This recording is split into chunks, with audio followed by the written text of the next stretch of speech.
Hi guys, this is Manu Mishra, subject matter expert, legal aptitude, legal tutorial. आज हम इस session में October month के current legal knowledge का recap करेंगे.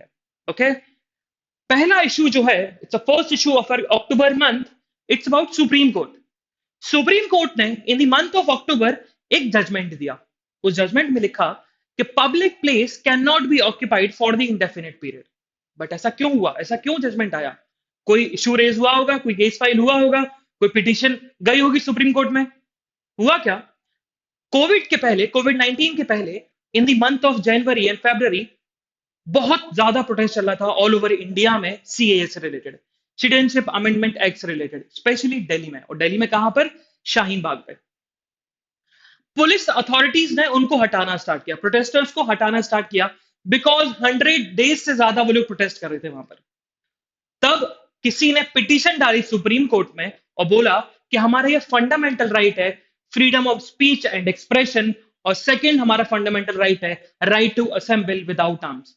अगर पुलिस अथॉरिटीज हमको हटा रही है तो वो हमारे फंडामेंटल राइट्स को ब्रीच कर रही है. ओके, सुप्रीम कोर्ट ने जजमेंट रिसेंटली दिया इन द मंथ ऑफ अक्टूबर और बोला ठीक है, आपका फंडामेंटल राइट है, आपका बिल्कुल फंडामेंटल राइट है, right to freedom of speech and expression. आपका सेकंड फंडामेंटल राइट भी है, राइट टू असेंबल. बट आप किसी भी पब्लिक प्लेस को इंडेफिनिट पीरियड तक यूज नहीं कर सकते. रीजनिंग सुप्रीम कोर्ट ने बोला, रीजनिंग क्या थी? रीजनिंग बोला कि हम आपके फंडामेंटल राइट को बचाने के चक्कर में हम दूसरों के फंडामेंटल राइट ब्रीच नहीं होने देंगे. शाहीन बाग एक पब्लिक प्लेस है, वहां पर लोग मॉर्निंग वॉक के लिए भी आते हैं, वहां पर लोग जॉगिंग के लिए भी आते हैं, वहां पर लोग बच्चे खेलने के लिए भी आते हैं. तो उनका भी तो राइट ब्रीच हो रहा है. तो हम आपके राइट को सेफगार्ड करने के लिए दूसरों के राइट हम ब्रीच नहीं होने देंगे. थोड़ा सा अपना कॉन्स्टिट्यूशनल बैकग्राउंड समझते हैं. In the constitution article 19(1)(a) बताता है freedom of speech and expression.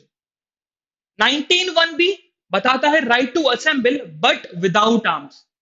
Without arms का मतलब आप असेंबल हो, चाहे 5 लोग हो, चाहे 500 लोग हो, चाहे 50,000 लोग हो, असेंबल हो सकते हो, आपका फंडामेंटल राइट है. बट विदाउट आर्म्स मतलब किसी भी पर्सन को, किसी भी दूसरे पर्सन को ऐसा लगना नहीं चाहिए कि आपकी असेंबली से हमें फिजिकली हार्म पहुंच सकता है. बट आपने बहुत बार सुना होगा कि fundamental rights are not absolute. इसका मतलब फंडामेंटल राइट्स पे कुछ ना कुछ रीजनेबल रिस्ट्रिक्शंस लगे हुए हैं. ऐसे ही इन दो राइट्स पे रीजनेबल रिस्ट्रिक्शंस लगे हुए हैं. और ये रीजनेबल रिस्ट्रिक्शंस कहां डिफाइंड है? आर्टिकल 19(2) और आर्टिकल 19(3), जो आपको बताता है रीजनेबल रिस्ट्रिक्शंस के बारे में. अगर आप integrity of India, security of India, public order और मोरालिटी, डिसेंसी या फिर friendly relations with other state breach करते हैं तो आप पे रिस्ट्रिक्शंस लग जाएंगे. ये रीजनेबल रिस्ट्रिक्शंस डिफाइंड है. Okay, now we move on to our second issue. It's about who is declared foreigners. CA से पहले in the month of August एक बहुत बड़ा इशू रेज हुआ था पूरे कंट्री में NRC related, specially in the Assam.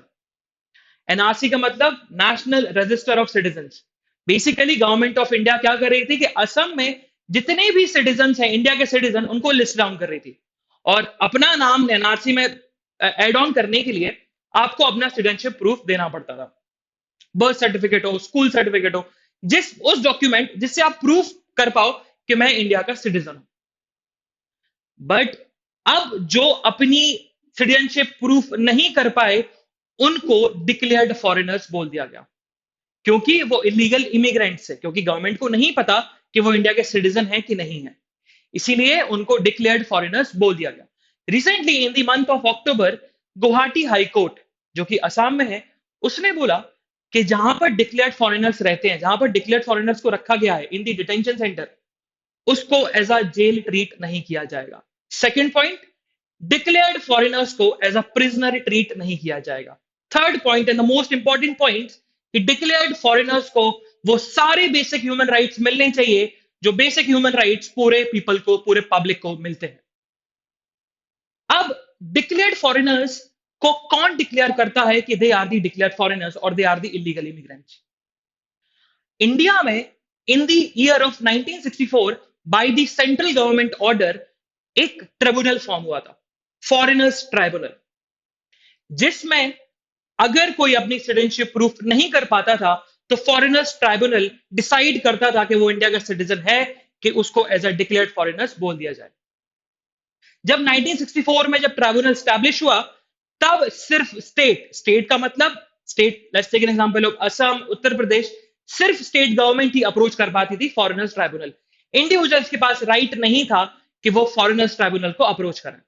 But in the amendment of foreigners tribunals act in the 2019 में अमेंडमेंट आया, और उस अमेंडमेंट में चेंजेस आए, उस ऑर्डर में चेंजेस आए। अब इंडिविजुअल्स भी अप्रोच कर सकते हैं फॉरेनर्स ट्राइब्यूनल को। Now we move on to our third issue. Third issue, it's about Supreme Court.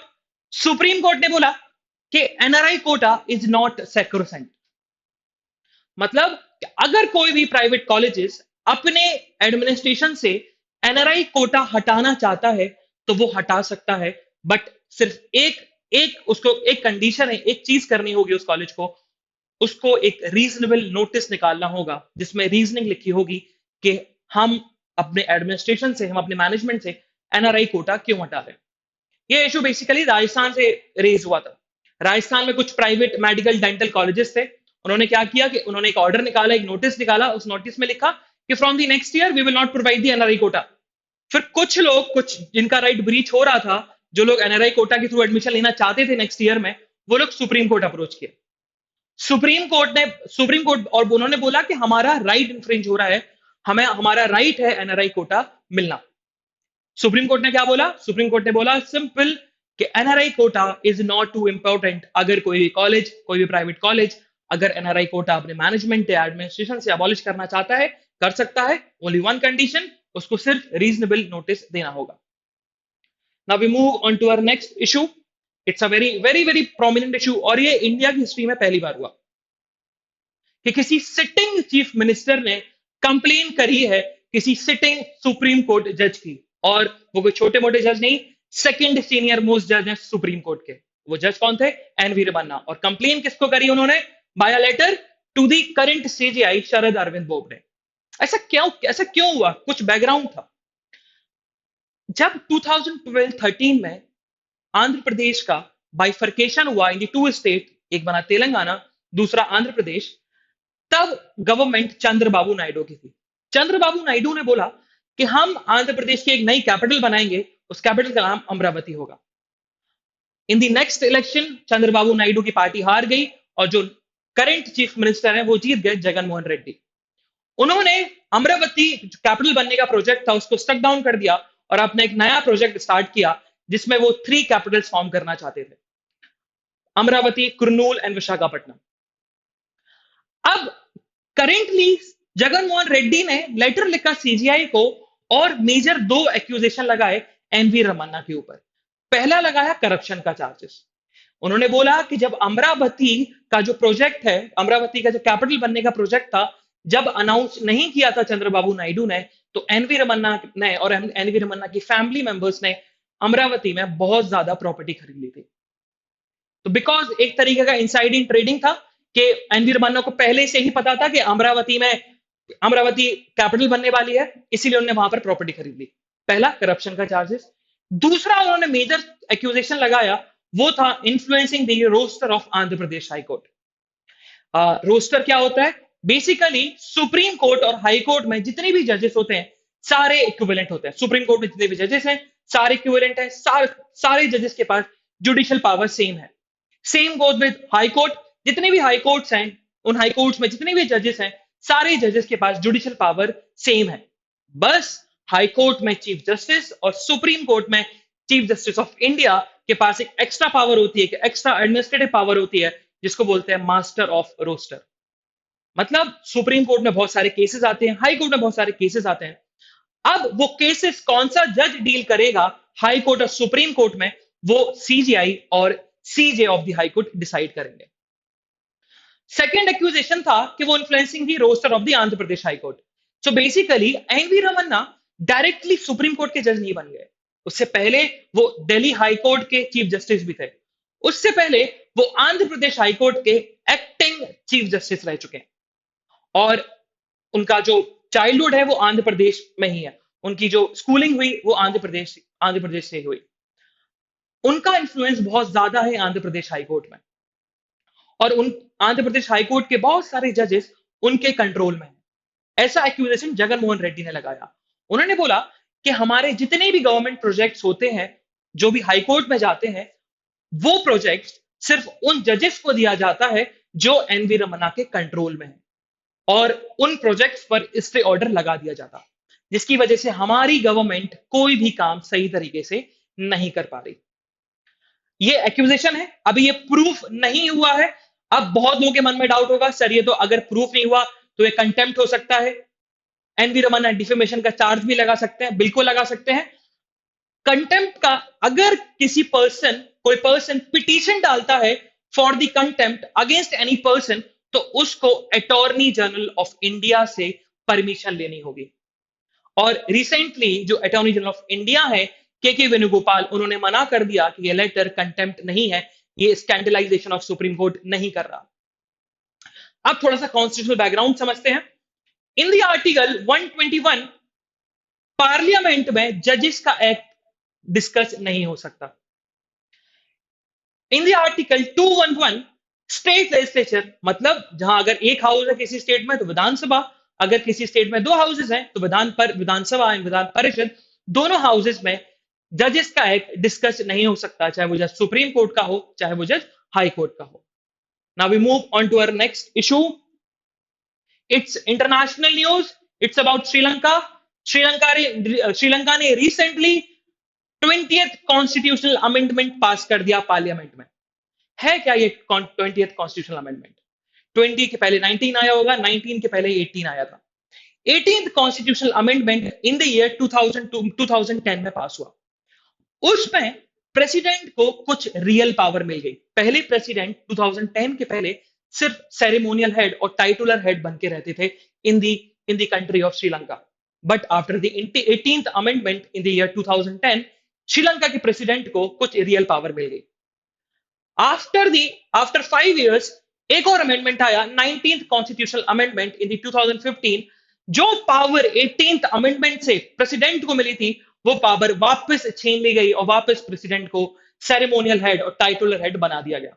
But recently जब इलेक्शंस हुए थे पार्लियामेंट में, श्रीलंका में इलेक्शंस हुए, प्राइम मिनिस्टर अपॉइंट हुए महिंद्रा राजपक्षे, और जो प्रेसिडेंट है गोतबाया राजपक्षे, दोनों ब्रदर हैं।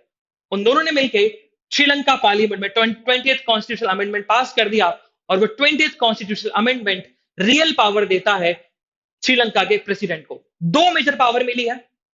पहली मेजर पावर, श्रीलंका में जितनी भी इंडिपेंडेंट कमिटीज फॉर्म होंगी, उन कमिटीज का हेड अब प्रेसिडेंट होंगे। दूसरी मेजर पावर, जितनी भी rights, amenities, facilities member of parliament इन जो श्रीलंका को मिलती थी, वो ही राइट्स, अमेनिटीज एंड फैसिलिटीज अब प्रेसिडेंट को मिलेगी, एक्सेप्ट वन थिंग, वो है right to vote on the bill. Okay, तो प्रेसिडेंट को, श्रीलंका के प्रेसिडेंट को बस एक राइट नहीं है। वो राइट क्या नहीं है? Right to vote on the bill present in the Sri Lanka parliament. Now we move on to our next issue. It's again an international issue. It's about Poland abortion law. Poland is situated in the Western Europe. वहां पर जितनी भी western European countries हैं, वहां पर abortion law बहुत strict है। वहां पर अबॉर्शन कराना बहुत डिफिकल्ट है। अभी रिसेंटली पोलैंड गवर्नमेंट एक लॉ लेके आई। पहले समझ लेते हैं कि अबॉर्शन लॉ आप किस किस कंडीशन में पोलैंड में अबॉर्शन करा सकते हो। पहला, रेप के थ्रू अगर आप प्रेग्नेंट हुए हैं। दूसरा, सेक्सुअल असॉल्ट। तीसरा, फीटस मैलफॉर्म। फोर्थ, अगर आप विमेन की लाइफ डेंजर है। फिफ्थ, या विमेन अगर बेबी बॉर्न करती है तो उसकी फिजिकल और मेंटल कंडीशन को हार्म पहुंचेगा। रिसेंटली पोलैंड गवर्नमेंट एक लॉ लेके आई जिसमें उन्होंने फीटस मैलफॉर्म्ड की कंडीशन को स्टक डाउन कर दिया। उन्होंने बोला कि अब कोई भी वुमेन फीटस मैलफॉर्म्ड की कंडीशन पर अबॉर्शन नहीं करा सकती।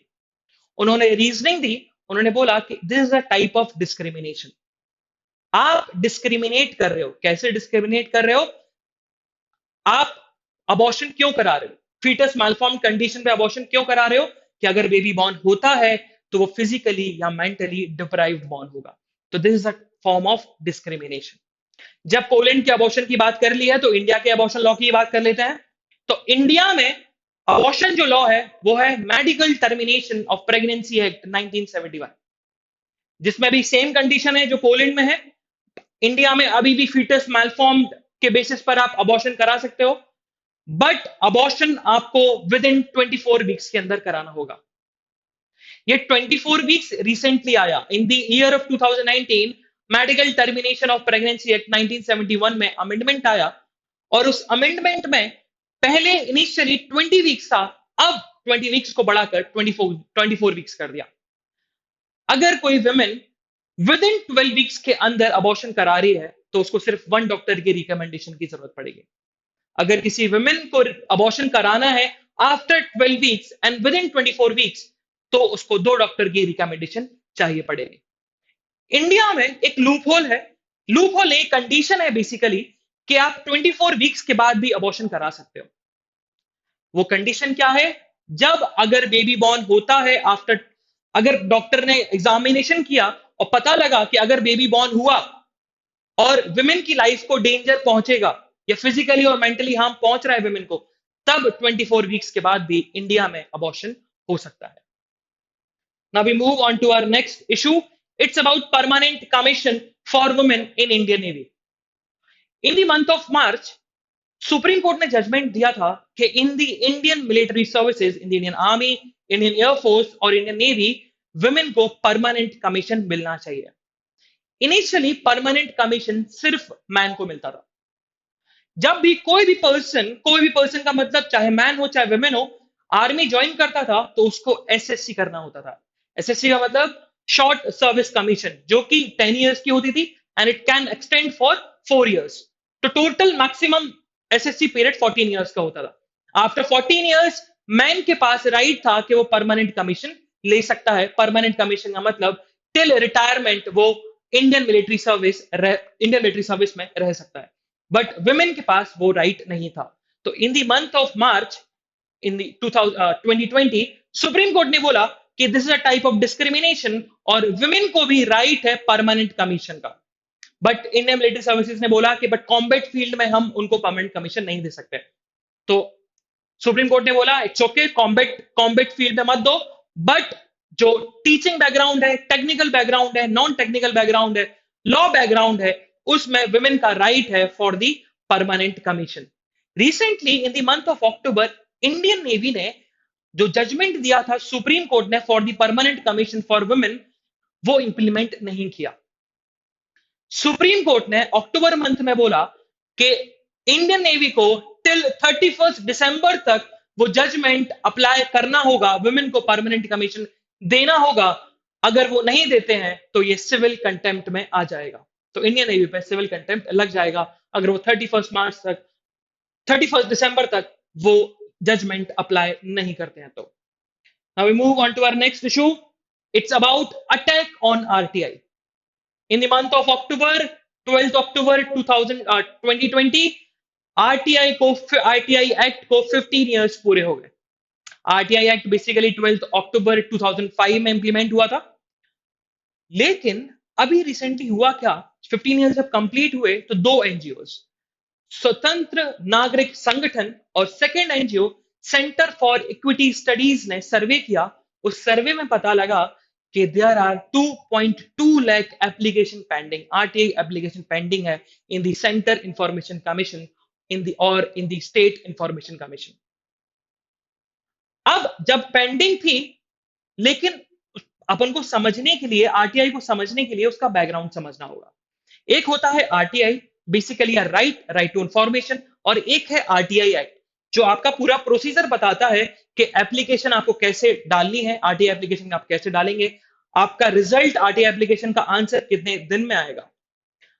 इन द ईयर 1986 में एक केस फाइल हुआ था, Kulwal versus Jaipur municipal corporation. उसमें कोर्ट ने बोला था कि right to information is the fundamental right, और ये फंडामेंटल राइट किस आर्टिकल में इंडक्ट होगा, इन दी आर्टिकल 19(1)(a), मतलब freedom of speech and expression के एम्बिट को बढ़ा दिया गया और उस freedom of speech and expression में राइट टू इंफॉर्मेशन को भी इंडक्ट कर दिया गया। तो basically right to information is the fundamental right.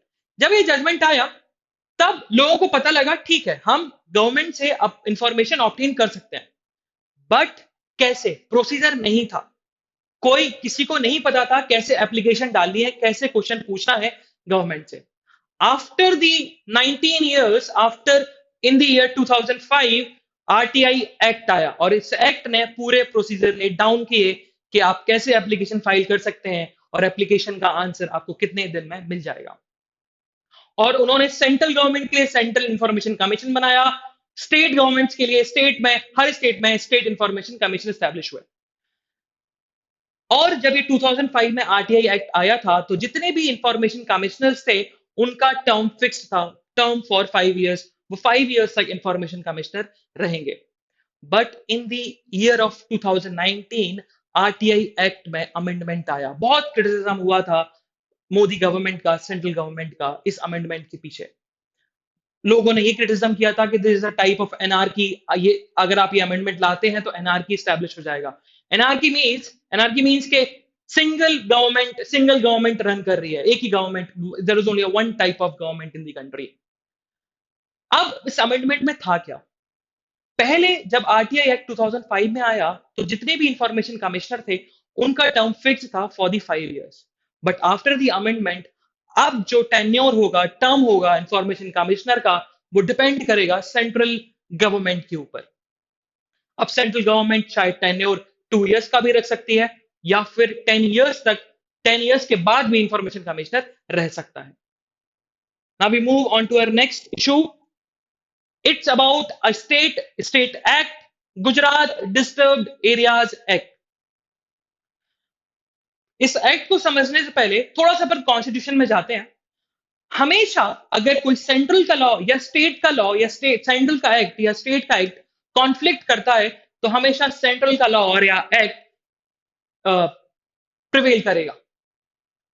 But एक कंडीशन है जहां पर स्टेट का एक्ट या स्टेट का लॉ सेंट्रल के लॉ या सेंट्रल के एक्ट पर प्रिवेल कर सकता है। वो कंडीशन क्या है, जब सेंटर के हाउस, जब स्टेट के हाउसेस में विधानसभा, अगर सिंगल हाउस है तो विधानसभा, अगर दो हाउसेस हैं विधानसभा और विधान परिषद, वहां अगर बिल पास होता है, दोनों हाउसेस से बिल पास होता है और गवर्नर के पास जाता है और वो गवर्नर रिफर कर देता है टू द प्रेसिडेंट और उस बिल पर असेंट प्रेसिडेंट ने दे दिया, तो वो स्टेट का लॉ बनेगा या स्टेट का जो एक्ट बनेगा वो सेंट्रल लॉ या सेंट्रल के एक्ट पर प्रिवेल करेगा, अगर वो सेंट्रल का एक्ट या सेंट्रल का लॉ कॉन्फ्लिक्ट करते हैं तो। गुजरात में रिसेंटली यही हुआ। थोड़ा सा पहले बैकग्राउंड समझ लेते हैं। गुजरात बहुत ही ज्यादा राइट्स के लिए फेमस है, इनफेमस है basically. In the year of 1986 एक ऑर्डिनेंस इश्यू हुआ, एक गवर्नर ने, गुजरात के गवर्नर ने 1986 में ऑर्डिनेंस इशू किया। उस ऑर्डिनेंस में उन्होंने कुछ कुछ सिटीज में कुछ कुछ नोटिफाइड एरियाज पॉइंट आउट कर दिया और उन्होंने बोला कि जो भी ये नोटिफाइड एरियाज हैं वहां पर कोई भी पर्सन अपनी इमूवेबल प्रॉपर्टी नहीं बेच सकता without the permission obtain from DM, district magistrate, और we can say that collector. अगर आपने विदाउट परमिशन आपने इमूवेबल प्रॉपर्टी आपने किसी को बेची, सेल करी या खरीदी तो आपको पनिशमेंट मिलेगी। But ordinance is not a permanent law. In the year of 1991 इसको एक्ट बना दिया गया। एक्ट का नाम रखा Gujarat disturbed areas act 1991। Recently in the month of October एक अमेंडमेंट पास हुआ था गुजरात डिस्टर्ब एरियाज एक्ट में, स्टेट में पास हुआ था, एक अमेंडमेंट पास हुआ था। उस अमेंडमेंट पर असेंट प्रेसिडेंट ने दी। अब ये अगर कोई भी सेंट्रल का लॉ आता है और उस अमेंडमेंट से कॉन्फ्लिक्ट करता है तो गुजरात स्टेट में स्टेट का लॉ ही एप्लीकेबल होगा, स्टेट का एक्ट ही एप्लीकेबल होगा। अमेंडमेंट में 3 मेजर चेंजेस आए। पहला चेंजेस कि selling and buying of the immovable property in the disturbed area, उसमें इन्वेस्टिगेशन स्पेशल इन्वेस्टिगेशन टीम करेगी। दूसरा मेजर चेंजेस आया, जब ये अमेंडमेंट नहीं था तो डीएम की परमिशन या कलेक्टर की परमिशन फाइनल अथॉरिटी थी। बट इस अमेंडमेंट से स्टेट गवर्नमेंट रिव्यू कर सकती है डीएम की permission. Okay. Third major changes आया कि अब पनिशमेंट को इंक्रीज कर दिया। अगर किसी पर्सन ने उस नोटिफाइड एरिया में अपनी प्रॉपर्टी बेची या किसी ने खरीदी तो without the permission of the DM या कलेक्टर उसकी पनिशमेंट इंक्रीज कर दी गई है from 3 years to the 5 years। Now we move on to our next news. It's about antitrust case against Google. International news है। यूएस गवर्नमेंट ने Google पे अभी केस फाइल कर दिया एंटी ट्रस्ट लॉ का या competition law. Anti trust law और competition law are similar, same thing. तो बेसिकली एंटी ट्रस्ट लॉ और कंपटीशन लॉ बताता है कि मार्केट में इक्वालिटी बनी रहे, कोई अनफेयर तरीके से मार्केट को रेगुलेट ना करे या मार्केट में मोनोपोली क्रिएट ना हो जाए। गूगल पे दो मेजर एलिगेशंस लगे। पहला एलिगेशन लगा कि उन्होंने गलत तरीके से एडवर्टीजमेंट करी है। बेसिकली उनका जो एक प्रोडक्ट है, पेमेंट गेटवे है गूगल पे, उसको उन्होंने गलत तरीके से एडवर्टीजमेंट किया।